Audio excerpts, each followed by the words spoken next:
नमस्कार। इस समय हम मिर्ज़ापुर के चुनार विधानसभा में खड़े हैं, जो तिलिस्म की नगरी कही जाती है।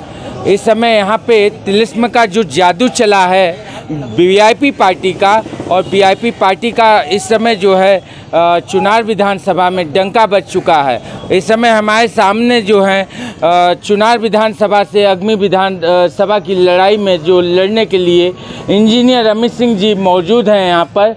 आज इंजीनियर अमित सिंह जी जो है गाँव का भ्रमण कर यहाँ पे आए हैं और यहाँ की जो भी दुर्व्यवस्थाएं हैं उन्हें देख रहे हैं, और उन दुर्व्यवस्थाओं को जो है दूर करने के लिए इस बार उन्होंने बीड़ा थामा है कि इस बार घर का बेटा जो है, आपके घर का बेटा इंजीनियर अमित सिंह जो है इस बार विधानसभा के चुनाव में आएगा, और वह यहाँ की जो बदहाली है उस बदहाली को दूर करने की बीड़ा उठाए हैं इंजीनियर अमित सिंह जी।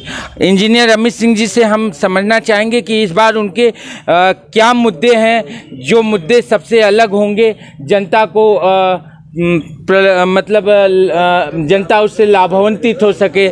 हम इंजीनियर साहब से बात करना चाहेंगे। इंजीनियर साहब बताइए कि आप वीआईपी पार्टी से जो जुड़े हैं और आपका क्या मुद्दा है इस विधानसभा में, किस तरीके से आप जनता को अपना वोट बैंक रुझाएंगे, और जिस तरीके से हम देख रहे हैं कि आपका वोट बैंक दिन प्रतिदिन बढ़ता ही जा रहा है, और आपका एक जो विशेष समुदाय से आप लोग आते हैं, आपकी पार्टी जो विशेष समुदाय से आती है, मल्लाह और पिछड़े समाज से, तो इस बार का आपका मुद्दा क्या है? जी धन्यवाद आपको जो आपने मौका दिया। मेरा देखिए, हमारी पार्टी का जो सीधे सीधे मुद्दा है वो है आरक्षण। जो गरीब और कुचले लोग हैं, जो नीचे के लोग हैं, जिनको कोई आज सुनता नहीं है, जिनकी, या कानून व्यवस्था की बात कर लीजिए, कानून व्यवस्था इतनी लचर हो चली है कि उनकी सुनवाई कहीं नहीं होती, तो उन लोगों को हम आरक्षण दिलाने का काम करेंगे। दूसरी चीज़, जो आज महंगाई बहुत बढ़ती जा रही है, हर दिन महंगाई बढ़ रही है, उसके खिलाफ हम आवाज़ उठाएंगे। तीसरी चीज़ जो है, चुनार के उत्थान के लिए हम आवाज़ उठाएंगे कि चुनार को एक टूरिस्ट प्लेस बनाया जाए। हमारे पास इतने अच्छे घाट हैं, हमारे पास गंगा मैया का पूरा आशीर्वाद है, सब कुछ है हमारे पास, लेकिन हमारे पास टूरिस्ट प्लेस का दर्जा नहीं है। दूसरी चीज़, हमारे पास जो चुनार का बलुआ पत्थर है, पूरे भारतवर्ष में कहीं भी आप कोई भी मॉन्यूमेंट देखें वहाँ पे यूज़ होता है। भारत में कितने सारे म्यूज़ियम है जिसमें बलुआ पत्थर इस्तेमाल हुआ है, लेकिन जब हम अगर यहाँ चुनार की बात करते हैं, चुनार में कहीं भी हमें वो चीज़ दिखने को नहीं मिलती, और उस हिसाब से चुनार का नाम कहीं नहीं मिलता हमें।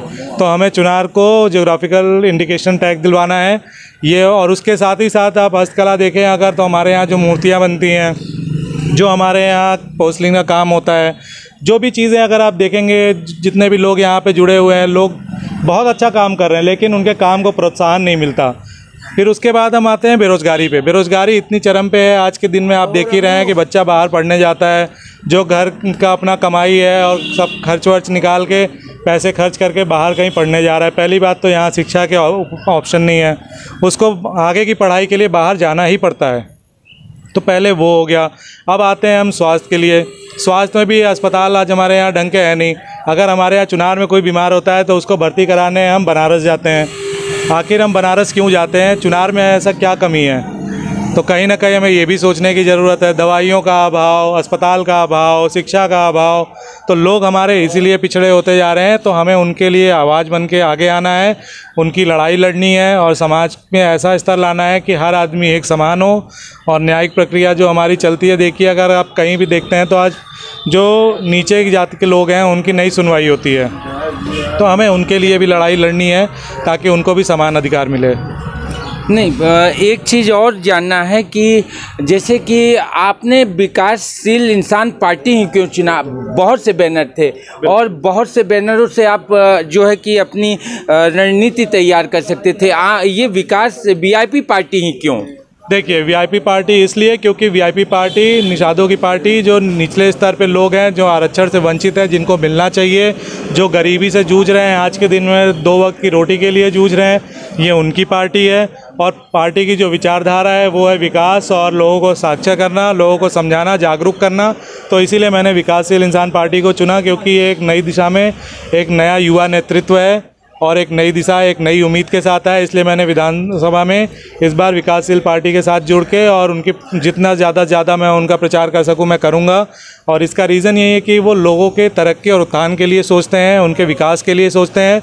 तो मैं माननीय मंत्री मुकेश सहनी जी का जितना भी जो भी वहाँ पे मैं सुन के करता हूँ कि मंत्री जी आपके लिए ये चीज़ें कर रहे हैं, आप इस चीज़ से जुड़िए, इन चीज़ों के लिए आप तत्पर रहिए, थोड़ा सा आप साक्षर होइए अपने लोगों से। अगर हम आपको आरक्षण दिला भी देते हैं तो कहीं ना कहीं आपको जो कट ऑफ नंबर होता है वो नंबर आपको लाना होता है, तो उसके लिए आपके बच्चों को पढ़ा लिखा होना ज़रूरी है।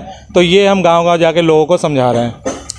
और यहाँ के जैसे बहुत से अहम मुद्दे हैं, जैसा आपने टूरिज़्म को बताया और ये भी है, पर इस बार आप किससे अपना टक्कर समझते हैं? क्योंकि आप चाहते तो जो है कि निर्दलीय लड़ सकते थे, और उसके बाद जो है तमाम पार्टियां हैं यहाँ पे, भाजपा है, आम आदमी है, बहुजन है, कांग्रेस है, सपा है, तो इन सब से आप कैसे अपना टक्कर कैसे देखते हैं? हमारी लड़ाई खुद से है, हम किसी पार्टी या किसी विचारधारा के खिलाफ नहीं है, हम किसी के अगेंस्ट नहीं लड़ने उतरे हैं, हम अपने लोगों के लिए उतरे हैं। हमारा ये है कि सबको साथ लेके चलना है, हमें लोगों को ज़्यादा से ज़्यादा लोगों को साक्षर करना है, उन्हें समझाना है। और हमारा बस यही कोशिश रहेगा कि अगर आप इलेक्शन में वोटिंग की बात करते हैं तो हमें 50% वोट पड़ने चाहिए, लोगों को हम ये समझाएँगे।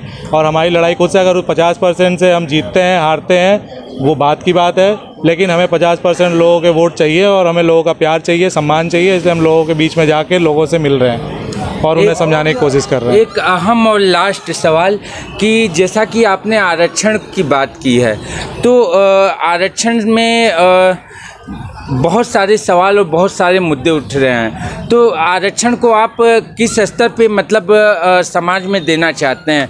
कि क्या ऐसा नहीं आप सोच सकते कि आरक्षण को एक जो है कि आदमी के जो परिस्थितियां हैं उन हिसाब से दिया जाए? बिल्कुल, देखिए जातिगत जनगणना होनी चाहिए, उसके हिसाब से आरक्षण देना चाहिए। जैसे बड़े समाज की अगर बात करें तो बड़े समाजों में भी है, बहुत सारे ऐसे लोग हैं जो गरीब हैं, जो वंचित है, जिनके पास खाने को 2 वक्त की रोटी नहीं है। तो ऐसे लोगों के भी बारे में सोचना चाहिए। हम सिर्फ नीचे के लोगों के तबके के बारे में नहीं सोचेंगे, हम सबके बारे में सोच के चलेंगे। लेकिन हमारा बस सिद्धांत यही है कि जिनको मिलना चाहिए सिर्फ उन्हें ही मिले, और इसके लिए जातिगत जनगणना बहुत ज़रूरी है। इस बार आप क्या संदेश देना चाहेंगे यहाँ के ग्रामीण वर्ग के लोगों को अपने विधानसभा क्षेत्र के अंतर्गत में? बिल्कुल, मैं लोगों को यही समझाना चाहूँगा कि किसी के बोझ तले नहीं दबना है। कि अगर किसी का पिता या कहीं उनके परिवार में कोई बड़ा नेता है तो अगर वो खड़े होते तो ये नहीं कि नेताजी अच्छे थे तो उनके बेटे भी अच्छे होंगे। ये परिवारवाद हमें ख़त्म करना है। दूसरी चीज़, हमें जो लड़ाई लड़नी है वो अपने लिए लड़नी है। तो अगर आप किसी पार्टी या किसी बैनर को या किसी विचारधारा को समर्थन करके वोट देने जाते तो ये आप गलत कर रहे हैं। आपको नेता ऐसा चुनने समझाना है। और हमारा बस यही कोशिश रहेगा कि अगर आप इलेक्शन में वोटिंग की बात करते हैं तो हमें 50% वोट पड़ने चाहिए, लोगों को हम ये समझाएंगे। और हमारी लड़ाई खुद से, अगर 50% से हम जीतते हैं हारते हैं वो बात की बात है, लेकिन हमें 50% लोगों के वोट चाहिए और हमें लोगों का प्यार चाहिए, सम्मान चाहिए। इसलिए हम लोगों के बीच में जाके लोगों से मिल रहे हैं और उन्हें समझाने की कोशिश कर रहे हैं। एक अहम और लास्ट सवाल कि जैसा कि आपने आरक्षण की बात की है, तो आरक्षण में बहुत सारे सवाल और बहुत सारे मुद्दे उठ रहे हैं, तो आरक्षण को आप किस स्तर पे मतलब समाज में देना चाहते हैं? कि क्या ऐसा नहीं आप सोच सकते कि आरक्षण को एक जो है कि आदमी के जो परिस्थितियां हैं उन हिसाब से दिया जाए? बिल्कुल, देखिए जातिगत जनगणना होनी चाहिए, उसके हिसाब से आरक्षण देना चाहिए।